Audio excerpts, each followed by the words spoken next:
Muy bien, entonces continuamos con la ventilación pulmonar, en el cual vamos a tocar temas como la inspiración y expiración, curva, presión, volumen y estéresis, ¿sí? Respecto a la ventilación pulmonar, hablamos de, obviamente, un flujo, ¿sí? De gas que va a ir, obviamente, de la región atmosférica hacia la parte alveolar y viceversa, en las etapas de la inspiración y la expiración. Sabemos que existen músculos que se encargan de la inspiración y músculos, ¿sí?, que se encargan de la expiración, sobre todo la expiración forzada, ya que de por sí la expiración es un proceso, ¿sí?, de retroceso elástico. Eso determina que en la expiración es un proceso activo, que hay una disminución de la presión alveolar, la vamos a ver ahora, y que tiene duración aproximadamente de 2 segundos con respecto a la expiración, que es pasiva, ¿sí?, y que la presión interpulmonar se va a incrementar y que va a durar aproximadamente 3 segundos. Esta ventilación, ¿sí?, nosotros la vamos a tener en cuenta para ver qué es lo que sucede teniendo en cuenta este tipo de gráfico. Este tipo de gráfico, voy a correr este poquito por allá, acá lo voy a dejar. Muy bien. Este tipo de gráfico, ¿sí?, está representado las etapas inspiratoria y expiratoria de la ventilación, y se encuentra, por un lado, el volumen pulmonar, la presión alveolar, la presión pleural, ¿sí? Es decir, que tenemos dos presiones, alveolar y pleural, ¿sí?, que se mide en centímetros de agua, y tenemos el volumen pulmonar, que se mide en litros, ¿sí? Muy bien. Entonces, una vez identificado lo que se encuentra en el eje vertical y en el eje horizontal, no es más fácil, o sea, es mucho más fácil comprender qué es lo que nosotros vamos a describir con respecto a esta situación. Bueno, muy bien, tenemos una presión pleural que, como indica, es la presión que se encuentra en el espacio interpleural. ¿Sí? Ustedes saben que eso tenemos dos pleuras, ¿sí?, la pleura visceral y la pleura parietal. Entre ambas pleuras hay una cámara virtual, ¿sí?, en la cual hay presencia de líquido. Esa presencia de líquido, a su vez, es una extravasación de líquido con una presión de filtración, que nosotros ahora vamos a ver, que hace que de los capilares se emerja líquido hacia la región intrapleural. Pero ese líquido es absorbido, ¿sí?, por la parte de los linfáticos. Esa absorción determina una presión negativa a nivel interpleural, generando, ¿sí?, una presión aproximadamente de menos 5 centímetros de agua. ¿Sí?, que tenemos acá la presión pleural, es la línea inferior. Acá estaríamos en la parte de reposo, menos 5 centímetros de agua.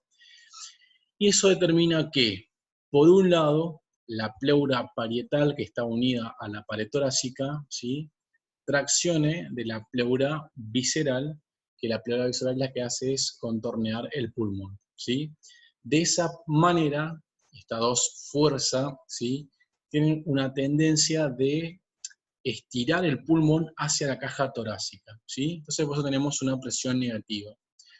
Entonces, fíjense que en condiciones normales, la presión es negativa, lo que permite que, si yo estoy traccionando, ¿sí?, como presión pleural, no estoy traccionando, mis alvéolos, que forman parte de mi parénquima, tienden a evitar ese colapso, ¿sí?, a cerrarse. ¿Por qué? Porque hay una presión pleural que lo que está haciendo es traccionar, y el alvéolo se mantiene, ¿sí?, relativamente abierto. ¿Qué sucede? Cuando nosotros inspiramos, ¿sí?, la presión pleural desciende. En la inspiración, la presión pleural desciende aproximadamente prácticamente menos 8, menos 7. ¿Sí? O sea, se vuelve más negativo, ¿sí? Y fíjense que durante la expiración, ¿sí?, nosotros tomamos aire, la presión pleural se reduce, se negativiza a un valor más o menos de menos 7, menos 8, y lo que tiene que ver con la expiración, cuando nosotros soltamos el aire, la presión pleural experimenta nuevamente una vuelta a su valor, ¿sí?, de reposo, es decir, a menos 5. Por lo tanto, la presión pleural, ¿sí?, que está determinado por los linfáticos y corresponde a menos 5 centímetros de agua, siempre es una presión negativa. ¿Estamos? Entonces, esta presión es una diferencia, ¿sí?, de tracción que hay entre la pleura parietal y la visceral, que tiende a mantener los alveolos lejos del colapso y siempre abiertos o al menos semiabiertos. Muy bien. Con respecto, ya vamos a ver sobre este cuadrito, con respecto a la presión alveolar, ¿sí?, es esto que se encuentra acá, este segmento superior. Cuando nosotros miramos la presión alveolar, ahora nos situamos en el alveolo. Hoy estábamos en la pleura, ahora estamos en los alveolos, ¿sí?, en los sacos alveolari. Vemos que en condiciones de reposo, es decir, cuando no hay flujo, cuando nosotros no estamos ni inspirando ni expirando, tenemos que el valor se equivale a 0 centímetros de agua. Para que pueda haber un flujo, ¿sí?, aéreo, tiene que haber una diferencia entre la atmósfera y el alveolo, ¿sí? De lo contrario, no hay flujo, ¿sí? Para eso nosotros tenemos que tener una diferencia, ¿sí?, de presión para que el gas vaya donde hay mayor concentración a donde hay menor concentración. Entonces, en este caso no es concentración, sino es presión. Entonces, ¿qué pasa durante la inspiración? Durante la inspiración, ¿sí?, la presión alveolar desciende a menos 1 centímetro de agua con respecto a ¿qué? A la presión atmosférica. Es decir, la presión atmosférica, ¿sí?, se mantiene en un valor 0, ¿sí?, y la presión alveolar se reduce menos 1 centímetro con respecto a la presión atmosférica. Como hay una reducción de la presión, eso genera una tendencia, ¿sí?, a que el flujo de gas vaya de donde hay mayor concentración, es decir, de la parte atmosférica, hacia, ¿sí?, los alveolos. Sin embargo, en el proceso de la expiración, la presión alveolar asciende, ¿sí?, a un valor positivo, ¿sí?, más 1 centímetro de agua con respecto a la presión atmosférica. Entonces, el aire va a tender a salir, o el flujo aéreo va a salir desde donde hay mayor presión, en este caso la presión alveolar, hacia la porción atmosférica. Luego tenemos, ¿sí?, la presión transmural, ¿sí?, que es la diferencia entre la presión alveolar y la presión, ¿sí?, pleural. Se denomina presión transpulmonar o también presión transmural.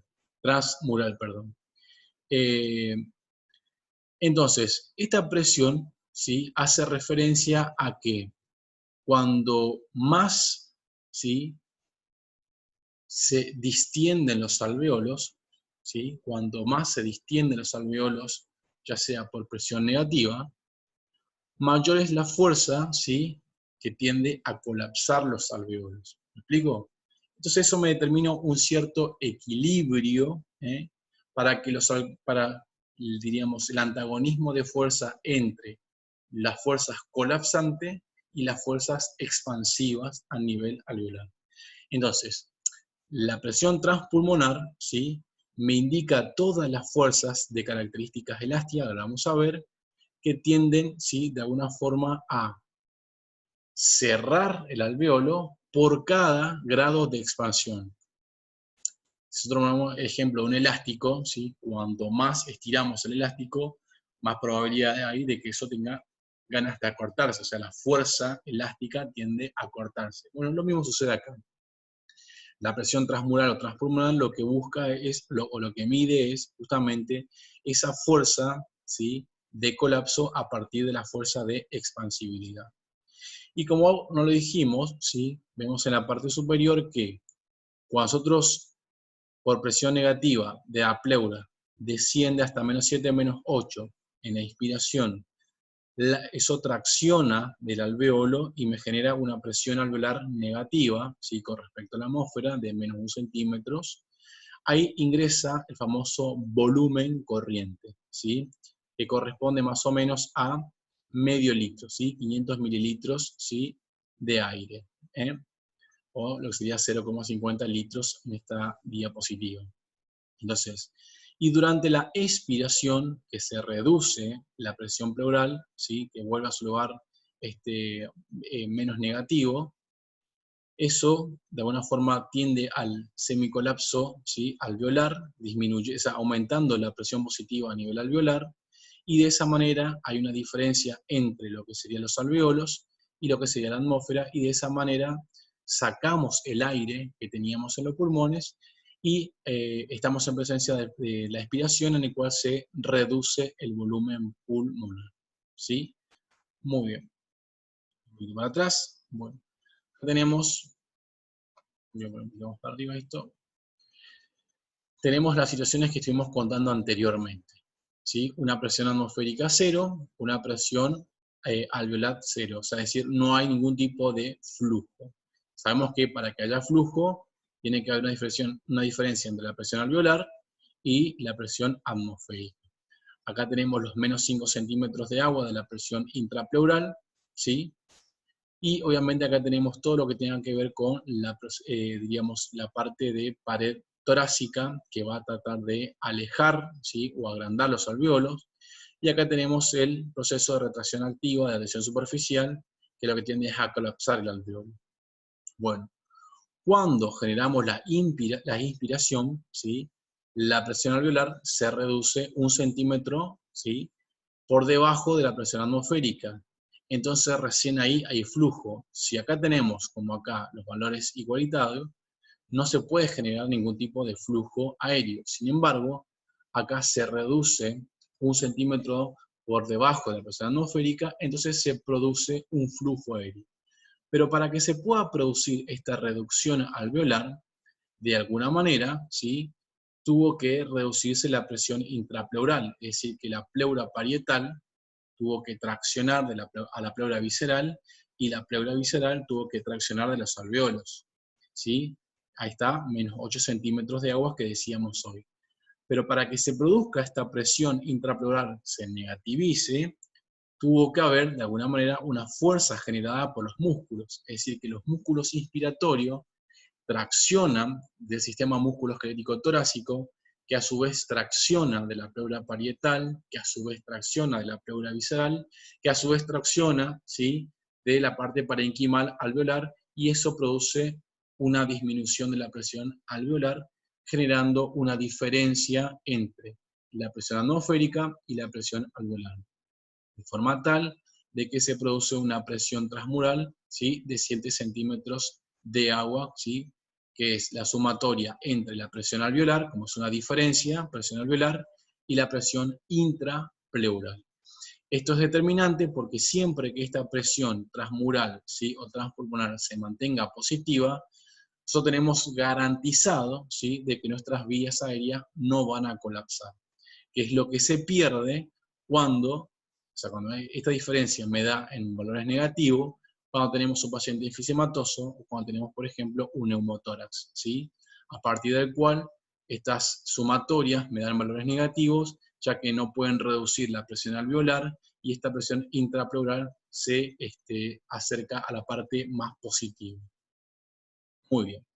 Entonces, solo como no tengo para interactuar con ustedes, ¿sí? Solamente para que quede claro.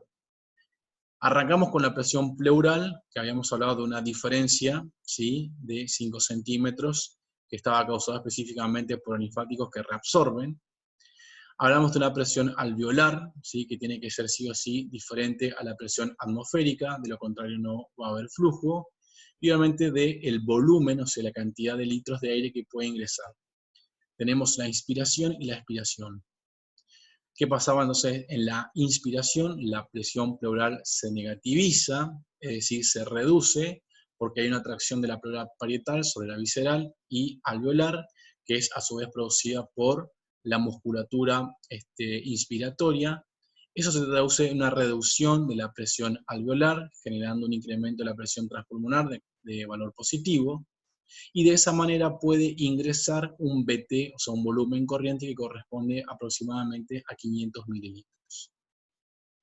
Por otro lado, en la parte expiratoria, ¿sí? Los músculos inspiratorios dejan de traccionar, se produce el retroceso elástico propio de la caja torácica y pulmonar, ¿sí? Reduciéndose la presión intrapleural, incrementándose por encima de la atmosférica la presión alveolar, y de esa manera nosotros sacamos, ¿sí?, el aire por medio de la expiración, reduciendo el volumen pulmonar. Muy bien, todo esto, ¿sí?, de alguna manera se traduce en lo que tiene que ver la compliance o distensibilidad pulmonar. Cuando hablamos de esta distensibilidad pulmonar, fíjense que hablamos de dos variables importantes. Fíjense que dice grado de expansión pulmonar por incremento de presión transpulmonar. Y cuando vemos el eje vertical, ¿sí?, y cuando vemos el eje horizontal, vemos que tenemos presión y que tenemos volumen, ¿sí? Lo que me está indicando acá son los grados de volumen, ¿sí?, que ingresa al sistema respiratorio por cambios en los grados de presión. Si nosotros lo que tenemos que comprender es que la presión per se es fuerza, presión es fuerza, ¿sí? Entonces, por la fuerza que hace el sistema respiratorio para hacer ingresar aire, ¿cuánto aire ingresa? Eso es lo que nosotros estamos midiendo acá. Y lo que vemos es que por cada centímetro de agua, ¿sí?, ingresa hasta 200 mililitros. Esa es la relación entre la variación entre grados de presión, ¿sí?, y volumen pulmonar. Centímetros de agua para medir obviamente la presión y 200 mililitros para medir el volumen. O sea que por cada centímetro de agua que se modifica de presión, ingresa 200 mililitros de aire.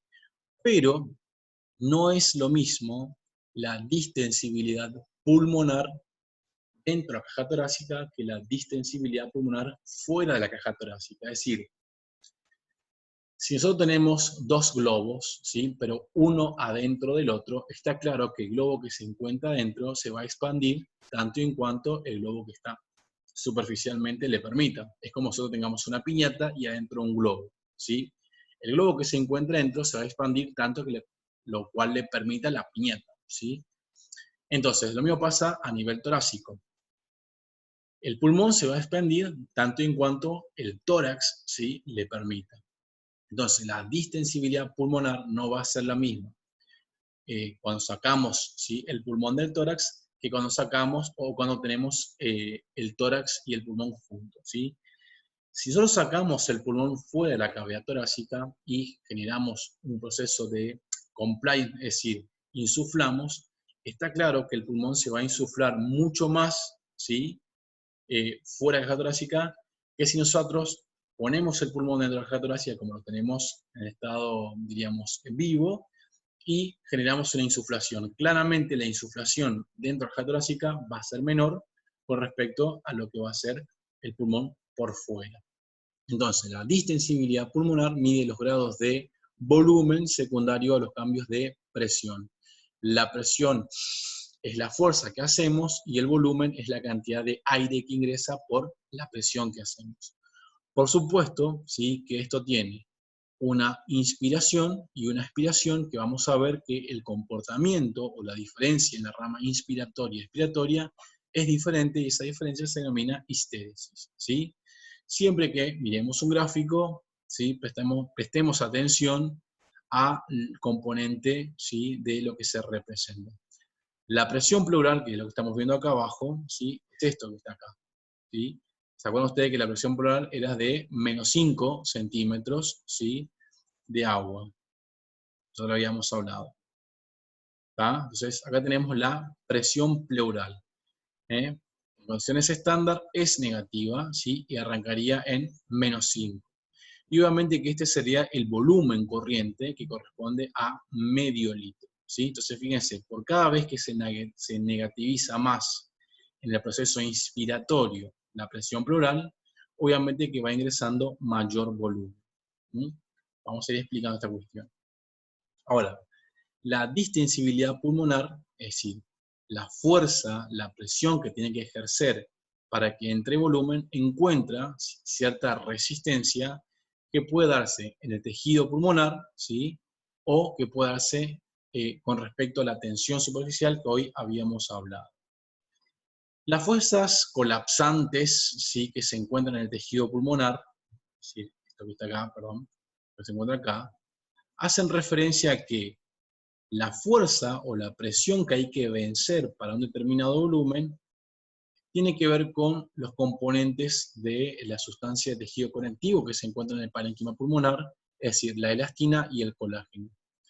La elastina y el colágeno, sobre todo el colágeno, se encuentra de alguna forma torcido, ¿sí?, en forma de resorte, lo que permite que nosotros cuando tomamos aire, hacemos una inspiración, este tejido, ¿sí?, se desenrolle y automáticamente, ¿sí?, esa energía contenida sea el proceso mediante el cual hay que hacer fuerza para estirar y después me produce el proceso de retroceso elástico que vuelve a su forma. Esto es importante debido a que los pacientes con EPOC, ¿sí?, vamos a ver que van a tener alterado parte del parénquima pulmonar. Y por otro lado, la tensión superficial, ¿sí? Nosotros habíamos visto que la tensión superficial era la fuerza, ¿sí?, de la capa líquida que rodeaba el alveolo y que me tenía la tendencia a generar un colapso alveolar, ¿sí? Entonces, esa es la otra fuerza que tiene que vencer la presión para poder de alguna manera, ¿sí?, generar una disminución de la presión alveolar y de esa manera que haya un flujo aéreo. Entonces, en esta cuestión, el agente tensioactivo, ¿sí?, es lo que nos ayuda o colabora para que nosotros tengamos menor tensión superficial y de esa manera apelamos a menor presión para poder insuflar el aire. Si nosotros tuviéramos un déficit de agente tensioactivo, nuestra tensión superficial predominaría, tendríamos unos alveolos colapsados y eso implicaría mayor fuerza para poder hacer entrar un pequeño volumen de aire. Básicamente, o algo parecido, aunque la dinámica sea diferente, es lo que pasa con los pacientes con EPOC, ¿sí?, que tienen determinados tipos de fuerzas o resistencia que vencer, entonces apelan a mayor fuerza para poder generar un volumen, mejor dicho, un flujo aéreo. Entonces, lo que nos muestra esta figura es, por un lado, el volumen, ¿sí?, en mililitros, y nos muestra la presión. Lo que nos está indicando acá es que, primero que nada, nos muestra que el volumen no arranca en cero porque tenemos una capacidad residual funcional, o sea, un volumen residual que es el volumen que siempre se encuentra en los pulmones y que no puede salir, por eso arranca desde acá, ¿sí? Entonces, cuando vemos la distensibilidad decimos que aplicamos una fuerza, es decir, una presión, para posteriormente vaya ingresando un volumen, ¿sí? Entonces aplicamos una fuerza, esa fuerza, ¿sí?, va ganando cada vez mayor tendencia, o sea, mayor estiramiento, ¿sí?, tanto del alveolo con su tensión superficial, como del tejido pulmonar. Eso me genera una gran fuerza, ¿sí?, de estiramiento y lógicamente me permite que yo haga entrar este volumen corriente. Posteriormente, ¿sí?, esa fuerza de retroceso, ¿sí?, o sea, llega a un límite, una meseta, y automáticamente esa fuerza genera, ¿sí?, una reducción del volumen, que es el proceso expiratorio. ¿Estamos? Entonces, nosotros hablamos de que la distensibilidad pulmonar depende, ¿sí?, del tejido pulmonar y la tensión superficial, estamos diciendo que son las fuerzas que hay que vencer para que pueda entrar un determinado volumen, ¿sí? Entonces, como vemos acá, la tensión superficial, ¿sí?, habíamos hablado de que es una atracción entre moléculas de agua que se encuentran dentro de los alveolos, ¿sí? Y fíjense que dice, es inversamente proporcional al radio alveolar, lo que me indica que los alveolos que tengan menor radio van a tener mayor, ¿cómo se dice?, mayor tendencia al colapso que los que tengan mayor radio, o sea que es inversamente proporcional. Entonces, fíjense, acá tenemos un alveolo pequeño, sin surfactante, que tiene una gran, ¿sí?, presión de colapso. Sin en cambio, acá tenemos un alveolo pequeño con surfactante en el cual se reduce, ¿sí?, su tendencia al colapso. Esto está iluminado por la ley de Laplace, ¿sí?, en el cual se tiene en cuenta, primero que nada, que la presión del colapso en el alveolo corresponde a la tensión superficial sobre el radio, ¿sí? Y decimos que, en este caso, sabemos que ¿cómo se dice? La presión va a ser inversamente proporcional al radio alveolar. Por lo tanto, si yo tengo un radio alveolar menor, voy a tener más probabilidades, o sea, más presión por la tensión superficial para colapsar. ¿Sí?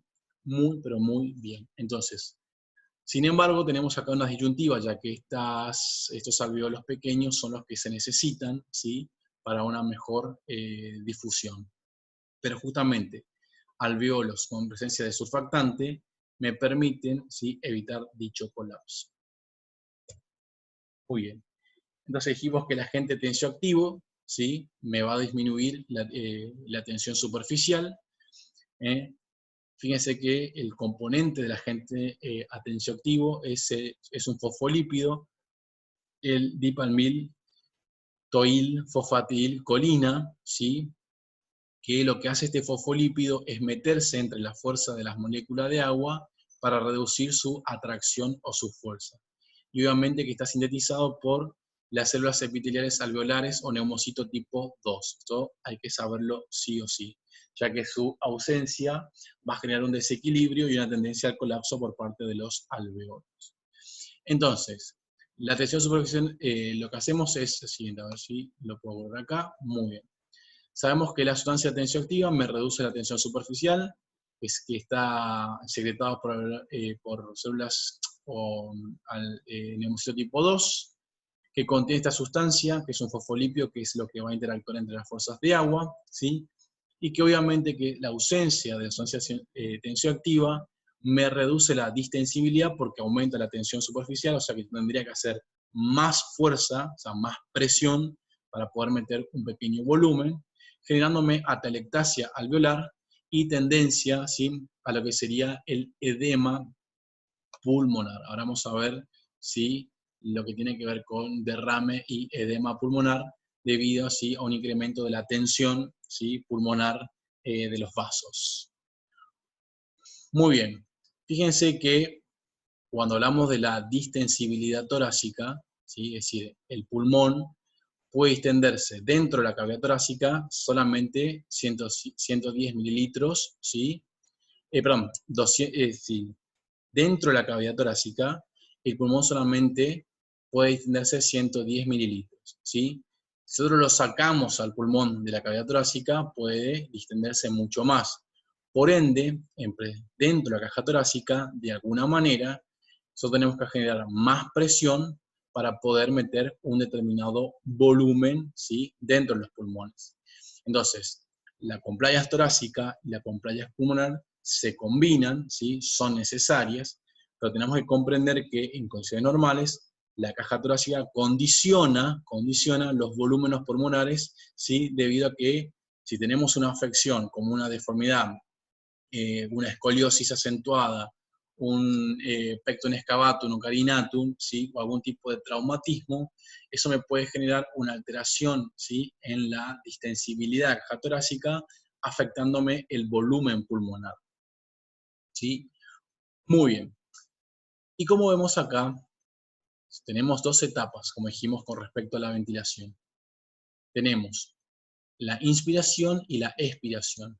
Pero el trabajo respiratorio propiamente dicho, ¿sí?, hace referencia a la inspiración, porque como dijimos anteriormente, eso teníamos que hacer en el proceso de la inspiración, vencer algunas resistencias que tienen que ver con la tensión superficial y el tejido elástico. Ahora vamos a ver que en el trabajo respiratorio existen de alguna manera etapas, ¿sí?, o trabajos en porcentaje destinado a vencer ciertas resistencias. Entonces, fíjense, durante la inspiración, ¿sí?, tenemos tres trabajos o etapas. El trabajo de distensibilidad o trabajo elástico, fíjense que dice, trabajo requerido para vencer las fuerzas elásticas del pulmones y del tórax, ¿sí?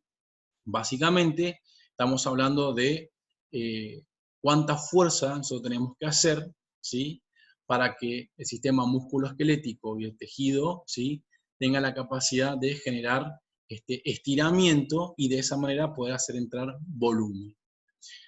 Trabajo de resistencia tisular, ¿sí?, hace referencia, fíjense, a la viscosidad. Esto es en menor porcentaje porque hace referencia más que nada a lo que tiene que ver el tejido o el parénquima o el tejido muscular propiamente dicho, ¿sí? Y eso en realidad no me genera tanta tensión.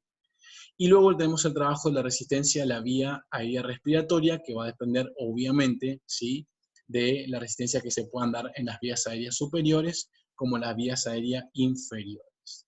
Muy bien, entonces, acá tenemos un ejemplo, ¿sí? Nuevamente volumen, nuevamente presión, ¿sí?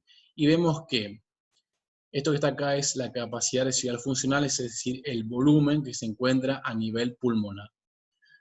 Vemos que la caja torácica per se, ¿sí?, a medida que va ganando volumen, ¿sí?, presenta menor fuerza de colapso con respecto al pulmón, ¿sí?, y a la pared torácica, ¿sí? Es decir que parte de un volumen residual, ¿sí?, y tiene gran expansibilidad, ¿sí?, con fuerza colapsante.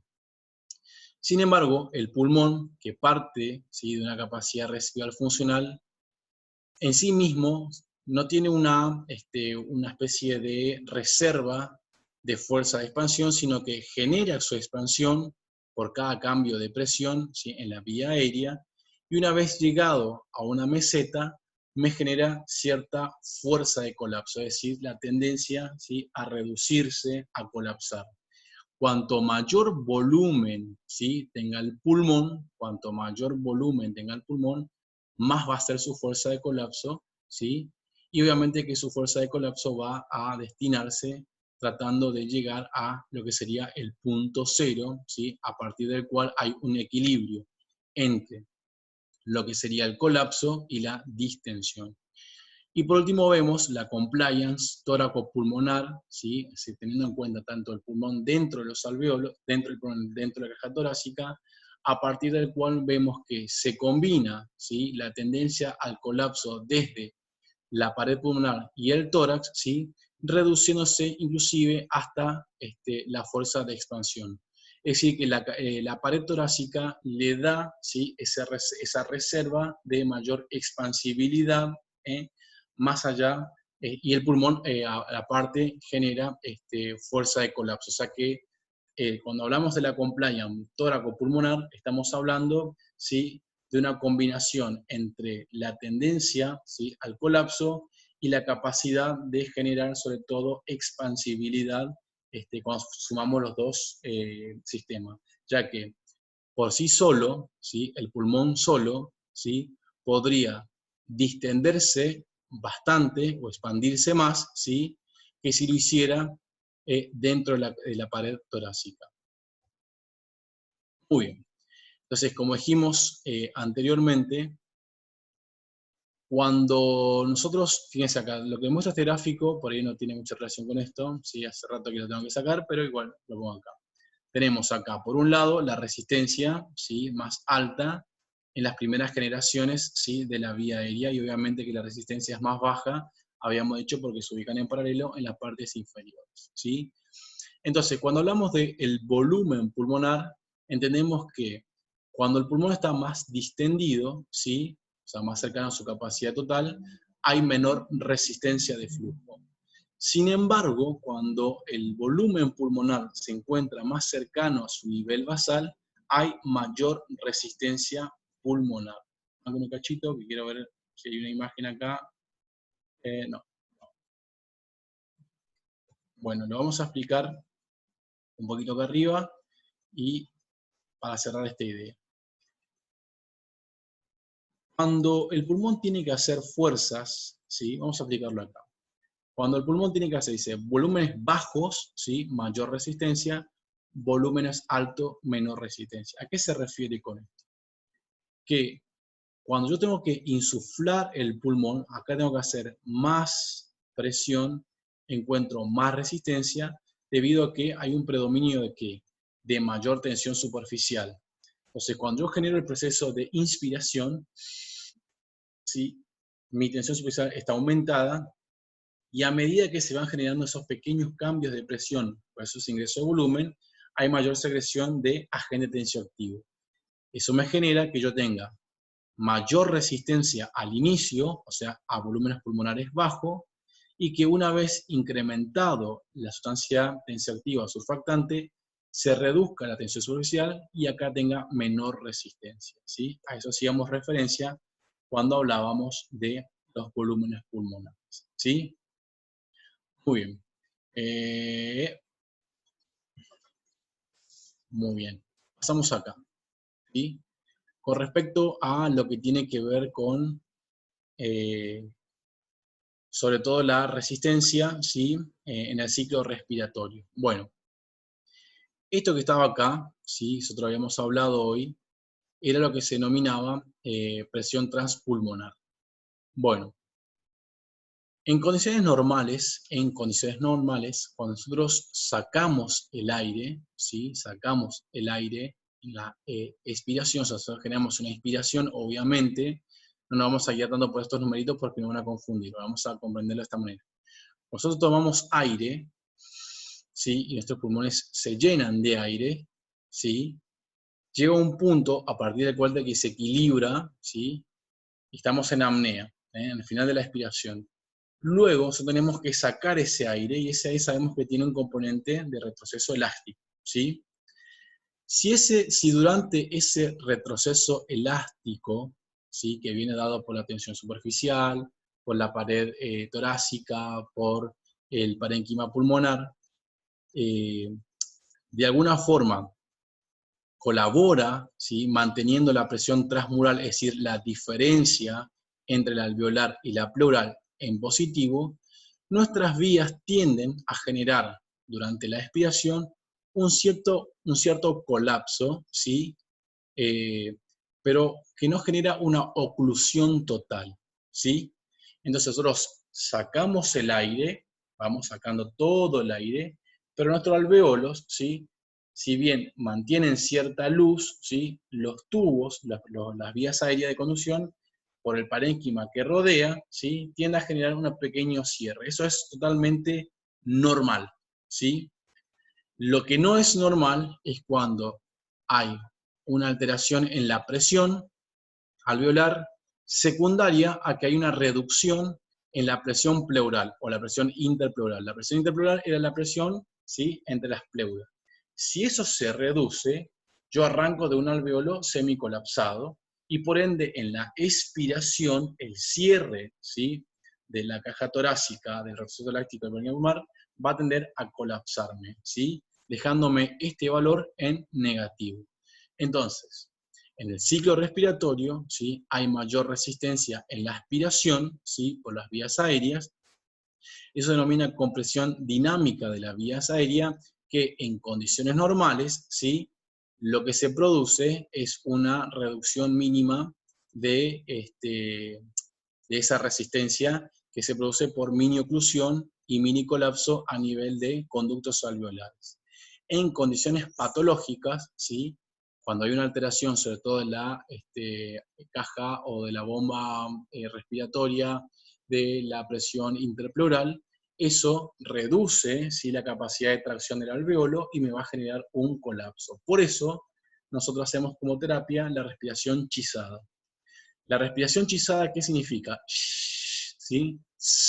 Cuando hacemos esa respiración chisada lo que nos indica lo siguiente: cuando nosotros estamos expirando, ¿sí? Nuestros dientes se oponen a que la salida del flujo sea brusca, ¿sí? Sino que sea lenta, pausada, evitando el colapso. Por eso nosotros vamos a ver que dentro de las terapias de reeducación pulmonar basta la respiración chisada justamente para que en los pacientes haya menor compresión dinámica de las vías aéreas, ¿sí? En condiciones patológicas.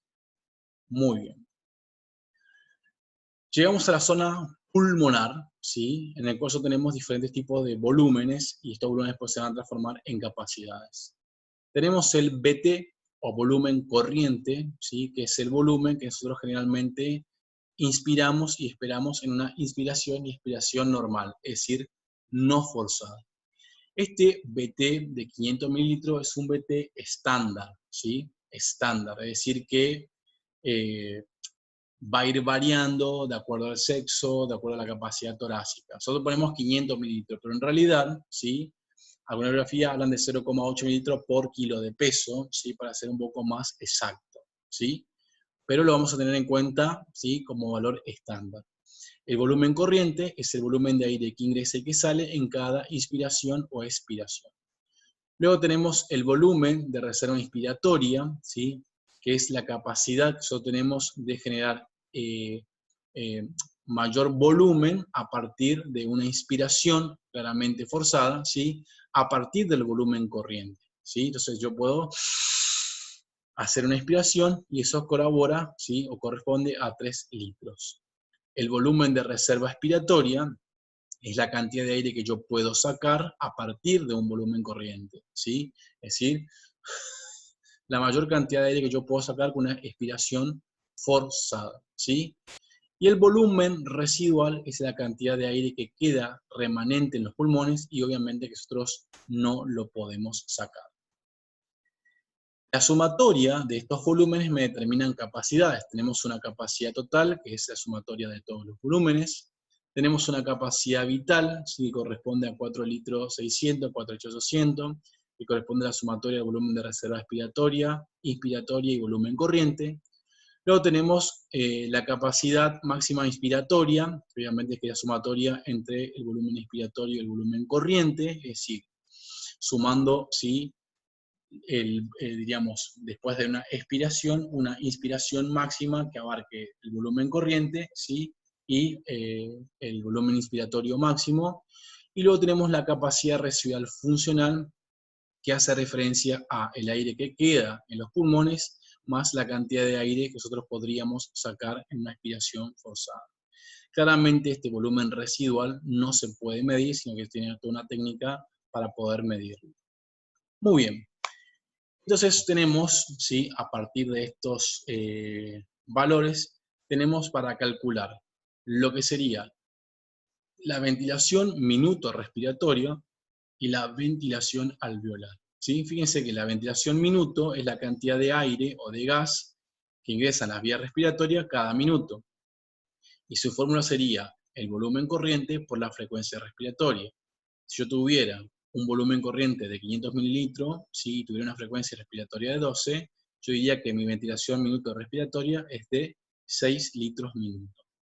Ahora, la ventilación alveolar, es decir, lo que va a llegar a los alveolos, ¿sí? Y que va a producir intercambio gaseoso, lo que se hace es, se descuenta el volumen, diríamos, el espacio muerto que se encuentra dentro del sistema respiratorio. Entonces, fíjense que tenemos frecuencia respiratoria por el VT menos el espacio muerto. Solo habíamos visto que el espacio muerto correspondía aproximadamente a 150 mililitros.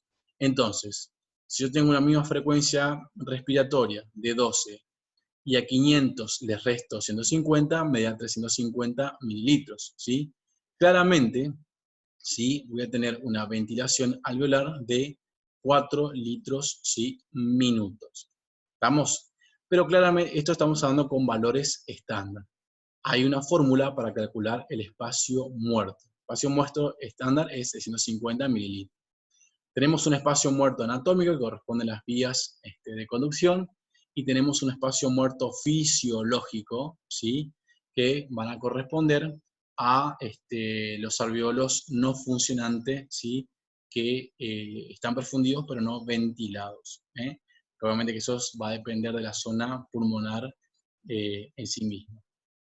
Bueno, esto lo que nos muestra es que en la expiración, ¿sí? Para inspiración con oxígeno, en la expiración, la primera parte de la expiración, ¿sí?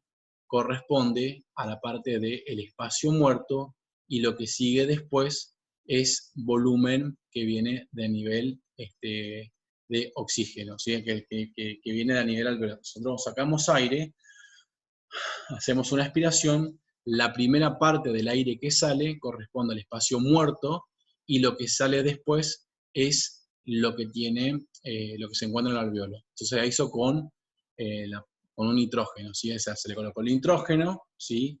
A la persona se le hizo que inspire con nitrógeno, ¿sí? ¿sí? Y se vio que cuando el paciente expira, la primera parte sale sin nitrógeno, que corresponde al espacio muerto, y ese nitrógeno que estaba en la cavidad alveolar recién empezó a salir a partir de los 150 mililitros, ¿sí?